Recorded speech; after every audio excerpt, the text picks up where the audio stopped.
Hello everyone, thanks for tuning in to the first brand new historic weather video of this year. So of course on Bank Holiday Mondays this year so far I've been doing re-uploads of classic historic videos from my old original YouTube channel. But I thought it was time to get fresh content out to you in terms of historic weather videos. And so for this August Bank Holiday Monday we're going to be looking at 1996, 1997. I'm going to cover the summer and autumn of 1996 and the winter of 96, 97. I actually wanted to do this as like a duo, really, covering what we're going to cover in this video, and then a second video covering spring and summer of 1997. But, well, I'm not going to be able to do that as, you know, this is the last bank holiday of the year, other than Christmas, and Christmas will be a special one-off video. The spring and summer of 1997 will follow at some point in the future, probably one of the bank holidays next year. For this one, looking at the summer, autumn of 96 and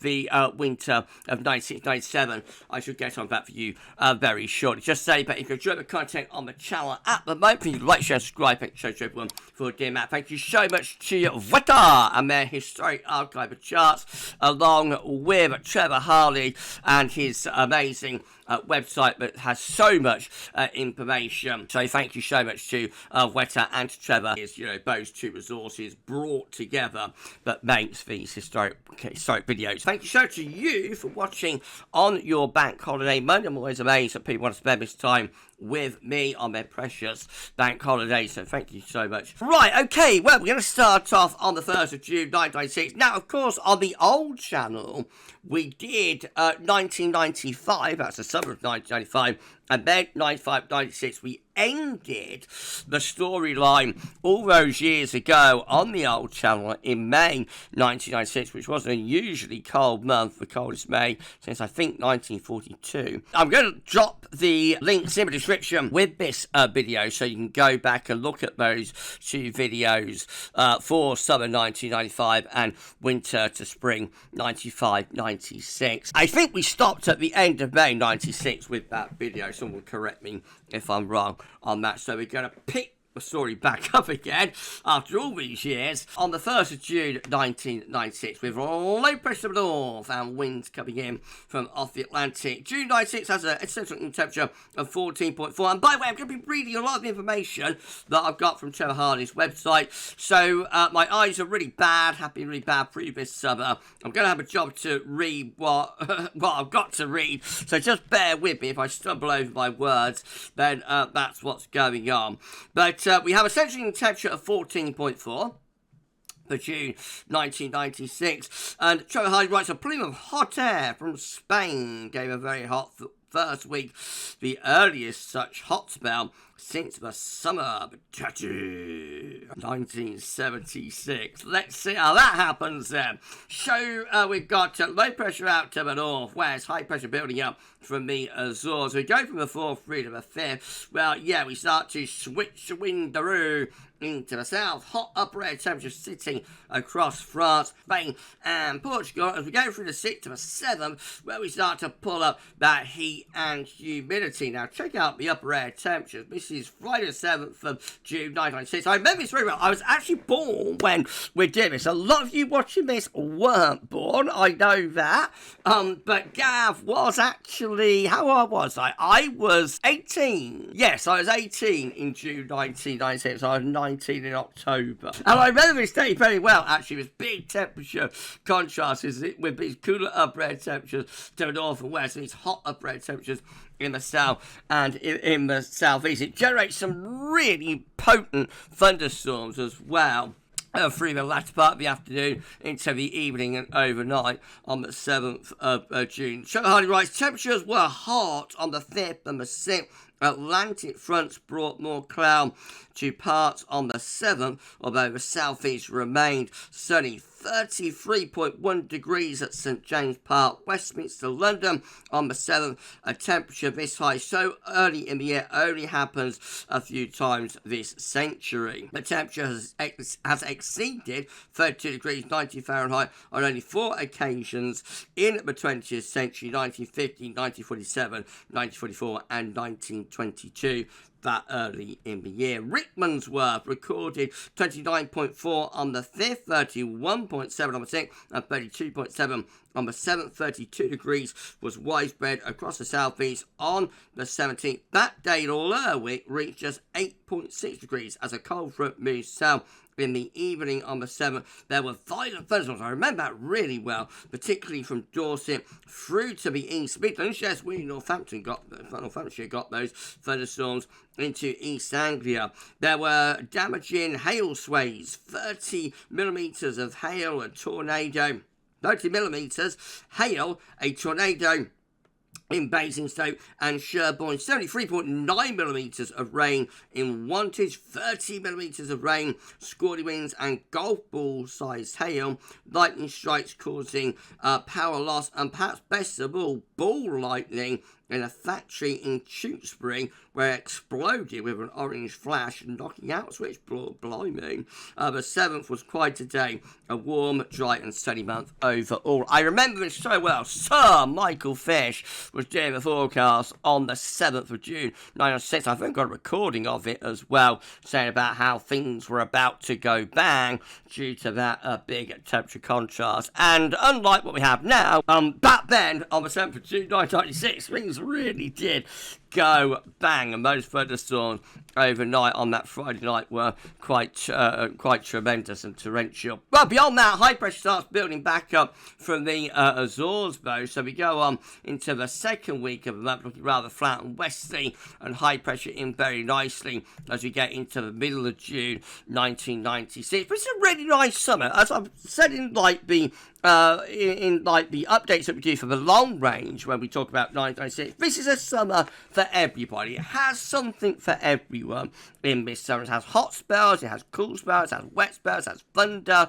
It has plumes, it has like a couple of windstorms, something for everyone in the summer of 1996. It's one of those nice summers where everyone gets a bit of something. Now into the second half of the month, we're into the 18th, high pressure going up towards Green, and we're pulling in like a cooler northerly, northeasterly wind with low pressure to the east and high pressure to the west. So we've gone from that warm weather in the middle part of the month, warm and dry, something a lot cooler and a lot more, changeable, and got 0 cells iceberg there into the north. However, that's not the end of the nice weather, because we get through to the 23rd, 24th, and back comes the Azores high yet again, and that brings a lot of dry and warm weather into the final week of the month before the closing days of the month go rather changeable and west or northwesterly. So that takes us into July, which has a very warm, a warm central temperature of 16.5, about average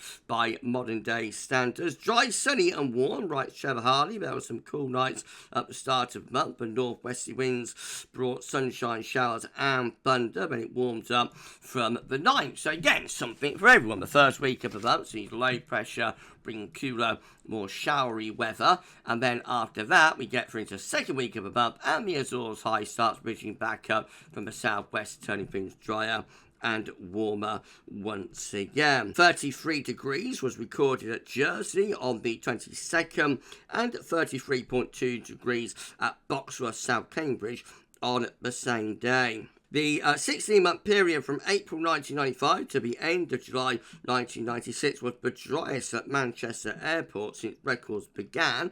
It's unbelievable, isn't it? There were some violent thunderstorms on the 23rd, so we're going to get another interesting thundery spell coming up. But we've got a classic setup here in the second week of the month with low pressure to the north, high pressure to the south, looking pleasantly warm in the south, a little bit cooler further north, but nothing that exceptional. And then the high pressure really builds strongly into the middle part of the month. This is a nice spell of weather, lots of dry, warm, very warm conditions under that area of high pressure, plenty of sunshine too. Now the high pressure is easing eastwards by the 20th of July. We're beginning to shift the wind around into more of a southerly, southeasterly direction, and so that starts to allow some hotter air to move up from the south. Again, got plus 15 cells iceberg there into southern parts of England, but with a trough of low pressure heading in from the Atlantic, is about to turn thundery once again. There are some violent thunderstorms on the 23rd with flooding in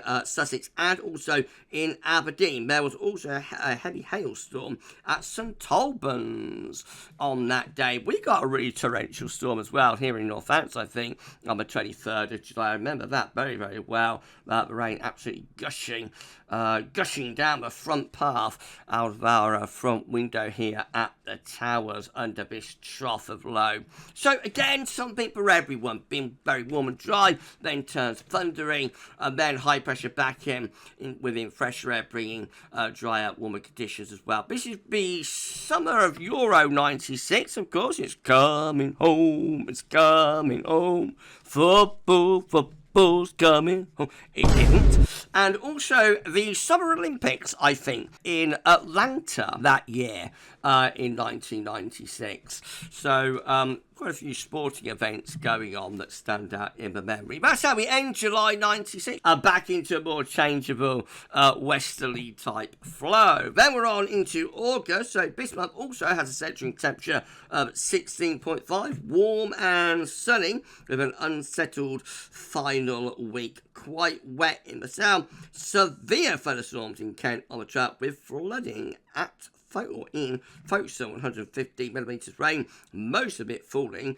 within 7 hours. We do get another hot spell later on in the month, more about that shortly. But we're starting off in a cooler west to northwesterly flow here as we begin August 96. Then the Azores highs back in again and slipping away to the east, allowing this thundery trough type thing start edging in from the southwest. A little bit changeable through the first week of the month, and that carries on with this low into the second week as well. But after that, high pressure making its move again, a nice extension from the Azores high, building through the country in the middle part of the month, bringing a lot of dry and warm weather with it. Into the second half of the month, high pressure starts to ease eastwards, low pressure out to west. You guess what that means? Yes, we're going to draw up hotter air from the south once again. So up comes that warm, humid air as we go through to the 18th to the 19th of August, 1996. Nottingham reaches 31.4 degrees, 88 Fahrenheit on the 18th and 31.8 degrees on the 19th. But again, this does yield thunderstorms courtesy of that thundery area of low pressure pushing up from the south. And then we go into the last week of the month, and we start to look much more autumnal then as low pressure heads in from the Atlantic. And Trevor Harding has to say about that, or what Trevor Harding has to say about that, is this: a notable depression affected East Anglia on the 28th to the 29th. There was flooding in Norfolk, one of my favourite birding haunts. Oh, right, okay, Trevor likes to go birding in Norfolk. 102 millimetres of rain fell in 36 hours at Cottishall, Norfolk on the 29th. It was windy too, with a northerly gale. So what happens is this area of low pressure moves in through the Atlantic, then heads into the North Sea, and begins to reinvigorate itself over Germany and the Low Countries and pushes back westwards. And this does bring absolutely torrential rain down the east coast as we get through to the end of August 1993, and a cold northern 1996, I should say, as we get under cold northerly wind as well. That's how we end the summer of 96 under a nice ridge building up from the southwest. So that takes into the autumn of 96. September has a centering temperature of 13.6, about average really. But overall, Trevor Hardy says it was dry, sunny and warm in the west. It was, though, cooler in the east. The sunniest September in Glasgow since 1906. The first above average temperature for 5 years. The driest across parts of central and eastern England since 1971, before some downpours at the end of the month. Some parts of the west and mid Wales had a 29-day drought. Average sunshine of 142 hours, but 214 hours in North Devon. So high pressure is going to be persistent through September 1996, very often sitting to the north and bring the wind in from an easterly or northeasterly direction. So although anticyclonic and very dry, it wasn't overly warm. There were some chilly nights, I remember one night here in the Towers we recorded temperature down about 2 degrees on one of those September nights. There's a touch of grass frost. Repeated sort of northerly, northeasterly winds, so that dampens down the temperature despite being overall an anti-cyclonic month. It also brings more cloud into the east, so the best sunshine tends to be in the west. But you see how persistent high pressure is through this month. It was quite an active hurricane season month as well in 1996. Persistent easterly winds courtesy of this blocking area of high pressure opposed Scandinavia. We have got low pressure down across Biscay, trying to push northwards, trying to have a go, but not really successfully doing so. Into the last week of the month, we do get a change as high pressure begins to retreat away to the east, and their pressure starts heading in from the Atlantic. So the closing days of September 1996 do see a bit of change with some mobility and some wetter and windier weather. But overall, I remember that as a very dry, sunny, but not overly warm or hot September, such as we have in the decade afterwards.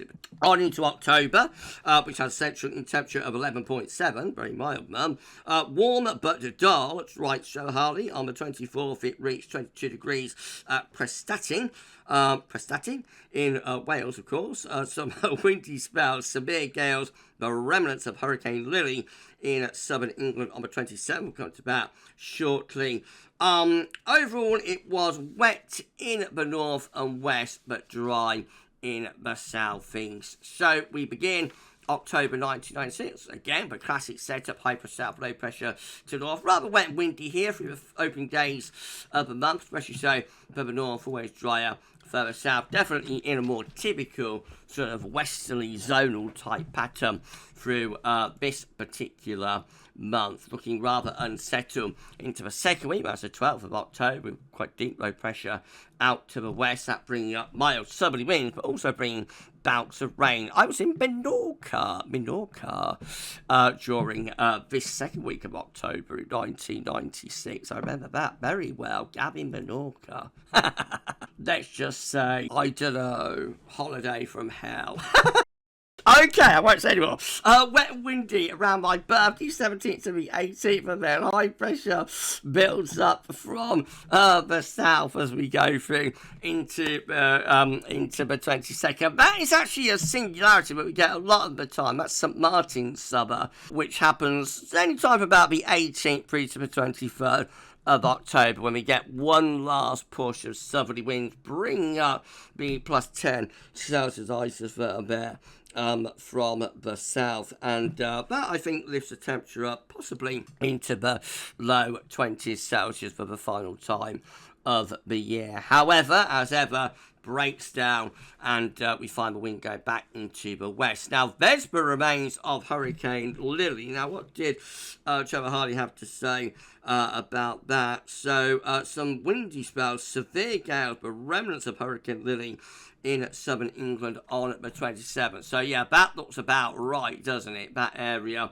of low containing the remains of Hurricane Lily moving in from off-Atlantic, bringing severe gales and heavy bouts of rain from the 27th through to the 28th. Now looking much more autumnal, so autumn properly kicking into gear there in the closing days of October. A mild but changeable month, and that takes into a very mild start to November 1996 as well. Check out that long fetch southwesterly pumping up the air from the Azores with plus 10 Celsius ice firm in across England. I remember it reached 17 degrees here in the Towers on this opening, or in these opening days, at these opening days of November 1996. Let's see what Trevor Hardy has to say about it all. Overall, generally quite a cold, wet and sunny November. There was a very mild spell on the weekend, the 2nd of the 3rd. It reached 19 degrees. We didn't get to that here. We got to 17. I remember that really well. Reached 90 degrees in London on the 3rd. However, overall, this month has central temperature of 5.9, so it's quite a chilly November after a very mild, warm start. So low pressure moving in by the 4th, cutting off that supply of southwesterly winds and the warm air associated with it being pushed off into Europe. We see the temperature starting to drop back. Then we go off into quite a unsettled spell through the remainder of the first week of the month, little bit cooler as well, with winds coming in from more of a northwesterly direction. But then into the second week of the month, it all starts to get rather interesting as low pressure starts to dig southwards and high pressure builds behind it. That begins to shift the wind around to a northeast, and some cooler air, colder air starts heading in from the east and from the northeast as well. So yeah, 19 degrees on the third. It was overcast. Both, so very mild days in late autumn and winter often are that way. Very windy in Scotland on the 6th. It was wet across the south around the 10th. There was some sharp frost, minus 11 at Carlisle on the 18th. And then minus 12 was recorded at Outnahara on the corner of the 19th, with a maximum of only -1 at Glenlivet on that day. So let's see what happens. We've got low pressure in southwards here on the 11th, high pressure out to the northwest. Winds in from northerly direction, back in westerly into the middle part of the month. But this is when the change really starts to happen around the 16th, 17th. So high pressure pulling out further into the Atlantic, low pressure away to the east, cold air starting to move south as well, along with the -5 Celsius isotherm.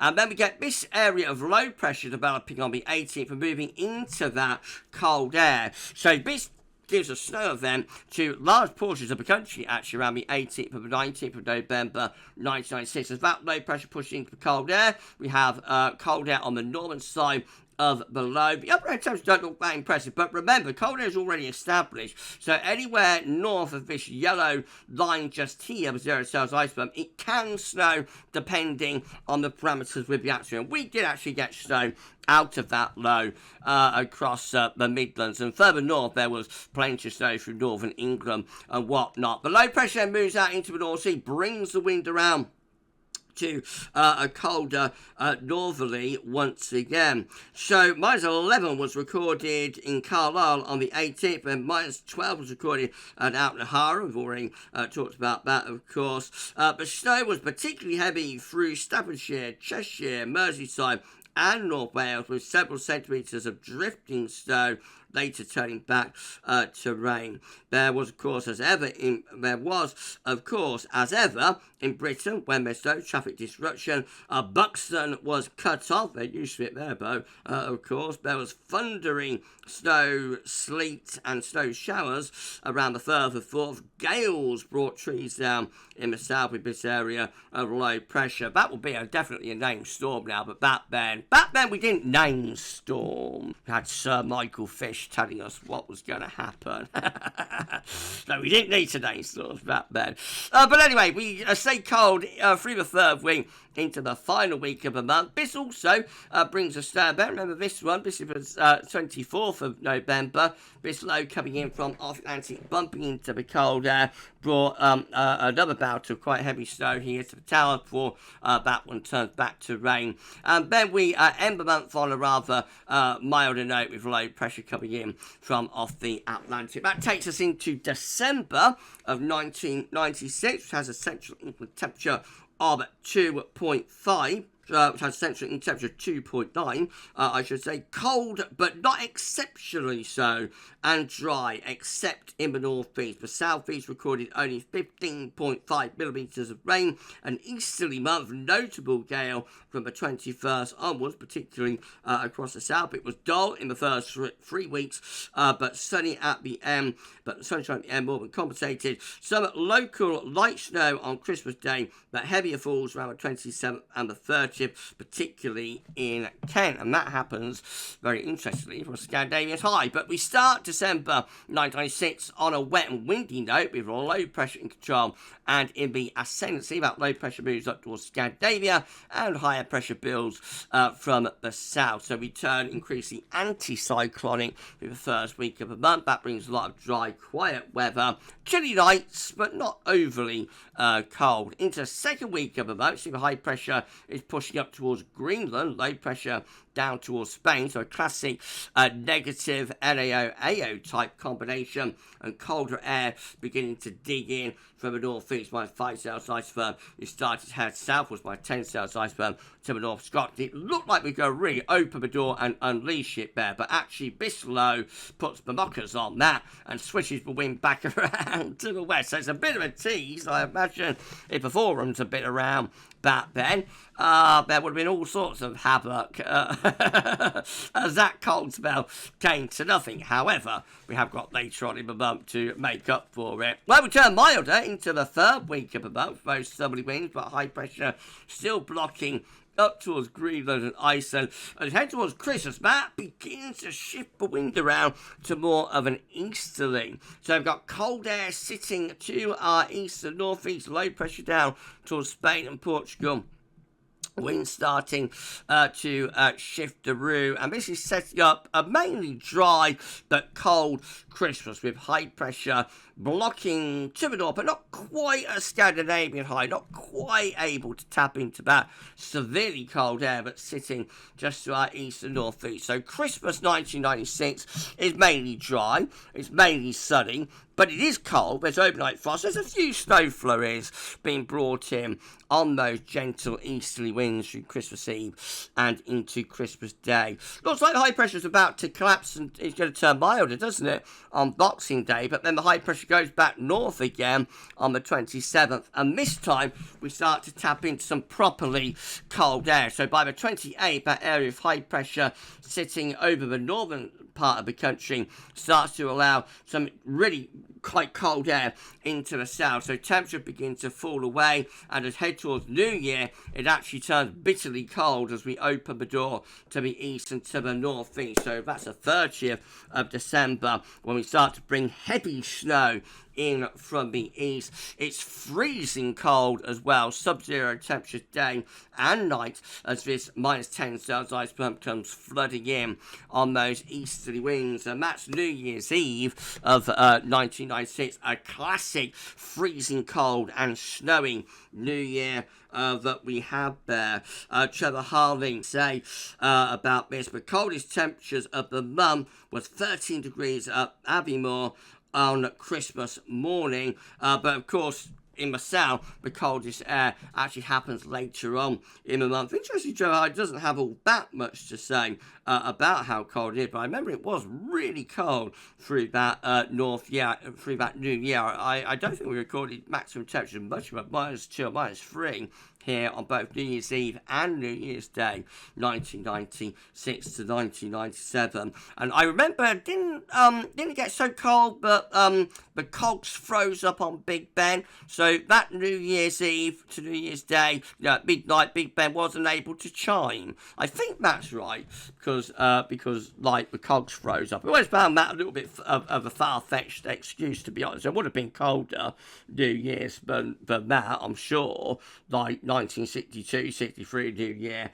and 1978, 79 New Year. I would imagine it would have been colder than 1996, 97. But they use that as an excuse. Anyway, Big Ben didn't chime, I'm pretty sure, on New Year's Eve 1996. Somebody remember that in the comments, I'm quite sure. Heavy snow being brought in on those easterly winds, and may bring a lot of heavy snow into the Channel Islands as well, I believe, quite interestingly.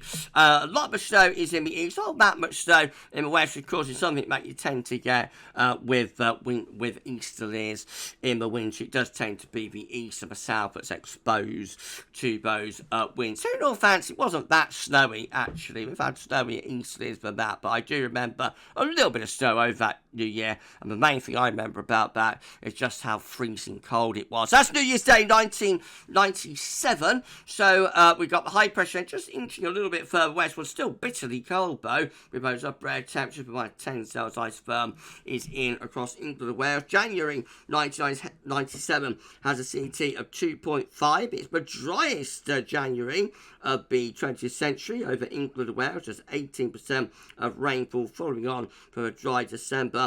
On average, there was less than 25 millimetres of rain for England and Wales. The last time that happened was in January 1880. The winter was dry enough to lead to fears of water shortages. It's particularly dry for North Wales and the northwest of England.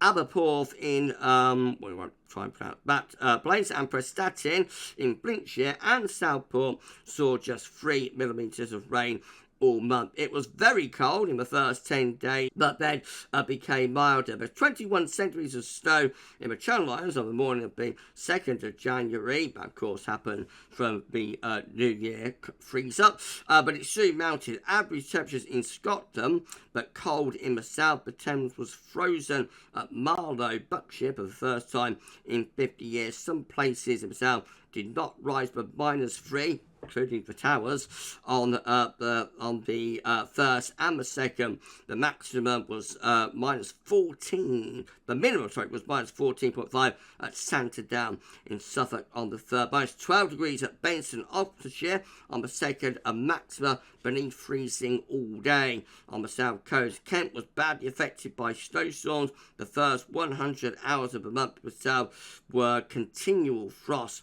but then a fall sets in on the 11th. So we're starting bitterly cold from the freeze that's established during the end of December, and we keep those winds in from the east as we go through the first week of the month. -5 Celsius, we haven't had temperature severe, but -5 Celsius iceberg is still through the country, still bringing lots of cold, wintry conditions. The high pressure gradually slipping southwards as we go through the 6th through to the 7th, but still enough of an influence to keep it cold, harsh overnight frost. Temperatures by day, a couple of degrees above freezing, but by night still significantly below freezing, particularly where we have snow left on the ground from the new year. However, the cold spell is now starting to draw to a close. So this is the 10th of January, the high pressure beginning to collapse, low pressure in the Atlantic starting to head our way, and this is Saturday the 11th of January when the pattern changes and we start to drag in a milder southwesterly flow as a high pressure slips away into central and eastern parts of Europe. I think there's freezing rain during this transition rather than snow, particularly through the north and the west, but look how much milder those upper air temperatures are looking. And then the rest of the month, well, has a lot of dry weather down in the south, though, so although we're into more of a milder type pattern, it's not particularly unsettled. These areas of low pressure still struggling to bring much in the way of rainfall with them. And by the 20th of January, the high pressure is back in again, keeping the mostly dry and fine conditions going. Notice the purple colours over green, though. The polar vortex is really starting to reform and get its act together and putting these areas of high pressure under more and more pressure. But the highs keep on going through to month's end. A lot of dry weather, anticyclonic gloom mostly, I remember, has been a feature through the second half of January 1997, and very unusually dry as well, as Trevor Harling has noted.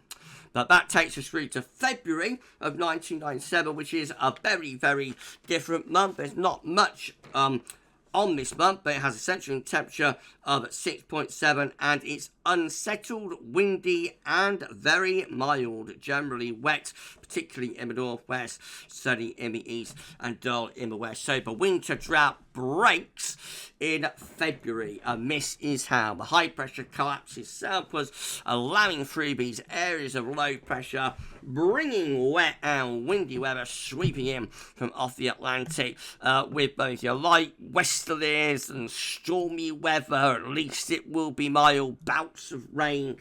All of that, we get that in February 1997 from these areas of low pressure, which will, of course, now would be named storms, but back then we had Sir Michael Fish and Ian McCaskill and John Keck and Suzanne Charlton telling us all about it, so we didn't need to name the storms back then. Increasingly stormy into the second half of the month. Polar vortex on steroids there from North Atlantic up to Greenland. Wet and windy weather sweeping through with those tightly packed ice above. because I remember this came as a real turn up Bubba Butch because it had been so dry and so quiet, you know, generally for such a long time, really, through most of 1995, 1996, and into January 97. It'd been a long run, you know, of blocking and quiet weather, often cold in the winter, often hot in the summer, but very, very different into a much more typical 1990s pattern here for February 97. With wet and windy weather and also very mild temperature. 6.7 is a really mild February CT. Very cyclonic too, so several bouts of rain, stormy conditions taking us through to the end of the month and early spring, if you like, to end what was, you know, quite a front-loaded cold winter. Right, okay, we'll end it there, but we're not ending the story of 1997 because the spring and especially the summer of 97 is really interesting. So there will be a follow-up to this video, like a part 2, if you like. We'll pick that up straight, you know, where we're leaving off here in on the 1st of March 1997. I don't know when that will be. The next historic video will actually be on Christmas Day, so it won't be then. That's going to be a special video, and you know, everybody's going to be very, very excited about that. So it'll be one of the bank holidays next year, I would imagine, when we'll have a look at the spring and summer of 1997, and we'll do like a part 2 from this video. I hope you enjoyed this. I hope it's brought back a few memories of those of us that were around in the 1990s. Those were the days, weren't they? But again, a lot of the people watching this, a lot of my younger viewers weren't even born in 1997, or weren't even born when all of this was going on. So for those of you, I hope you found this interesting. If you have, then please give us a like. Let me know in the comments what you thought about it. And as I say, this was the first sort of fresh historic video that I've done this year. The other historic videos this year on bank holidays have been re-uploads from the old channel, but I wanted to do like some fresh content for this bank holiday Monday. And thank you so much for sharing your precious bank holiday with me. And thank you so much to Trevor and to Alvetta as well. We'll end the video there then, and just say, but everything will be back to normal on the channel tomorrow. We'll have the 6 a.m. UK weather forecast. There will be a 10 to 14 day for you as well. But for this one, that's all for now. Thanks for watching. Enjoy the rest of your August bank holiday Monday, and bye for now.